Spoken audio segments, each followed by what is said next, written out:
सच की राह वकालत के पेशे में हृदय नारायण ने अभी पहचान बनानी शुरू ही की थी। कुछ समय पहले ही उसने एक केस जीता था।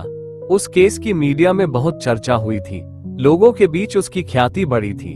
3 दिन पहले वह अपने दफ्तर में बैठा था। एक बुजुर्ग दफ्तर में आए। उन्होंने अपना नाम कैलाश सिंह बताया। उन्होंने कहा कि वह उसके पास अपना केस लेकर आए हैं। कैलाश ने बताया कि उनकी जमीन पर एक दबंग ने कब्जा कर लिया है। उनके पास अपनी जमीन के कागजात हैं, पर उस आदमी ने नकली कागज बनवाकर मेरी जमीन हथिया ली है।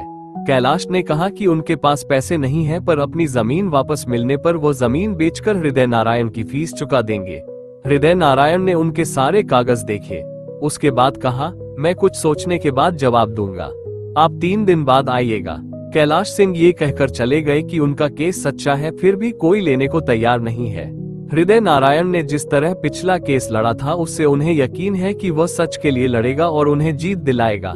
आज कैलाश सिंह जब आए तो हृदय नारायण ने उनका केस अपने हाथ में ले लिया। कैलाश के जाने के बाद हृदय नारायण के सहायक ने सवाल किया, सर आपने ये केस क्यों लिया? इसमें हारने के बहुत चांस है।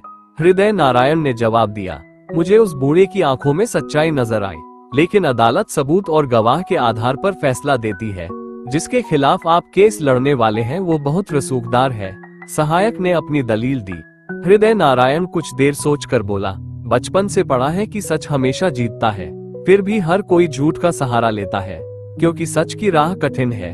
हृदय नारायण ने अपने सहायक पर नजरें टिकाकर दृढ़ता से कहा, मैं कठिन राह पर चलकर यह साबित करूंगा कि सच हमेशा जीतता है।